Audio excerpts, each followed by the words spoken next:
دخترم اینه بخیر کلان شدی مکتبم خلاص کردی. تو باید اول تی بخونی و بعد از اون که تی بچه نفس گل عروسی کنی. نه مردکه تو چی میگی؟ نفس گل چی؟ عروسی چی؟ دختر مق داره که رشته تحصیلی خودش انتخاب کنه. استغفر الله زنک.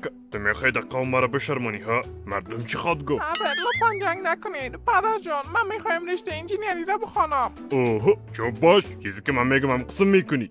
دختر خاله تا ندیدی که زمیته به خروال خروار پیسه جمع میکنه ها؟ سعیز پدر جان، ما نه حق انتخاب رشته را داریم، نه حق انتخاب شوهر و نه حق انتخاب لباس. چوب باش زبان باز. اولاده که زیاد نازبتی باز در شانهت بالا میشه.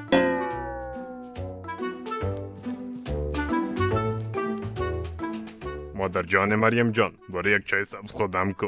مطمئن هستم که امروز دخترم در امتحانش اول نمره شده. این از زیاد خوشحالی بریم زنگام زد. او تبریک شادوخت پدر. زود بیا خانه که آمادگی جشن کامیابی تا گرفتیم. به مطرح شاری نبیایی که تال میخورد. تاکسی بگی. پدر جان، ما به امتحان کنکور کامیاب نشدیم. در غضب شوی تو نمانند. زود خود خانه برسان که کتت کار دارم. جمع که چای مای تازه نکه. میدان بیکار که چوبم کتت بیار.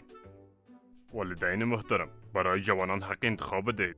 خواستهای خود را بالای اولادایتان تحمیل نکنید و از خود قلندر نسازید.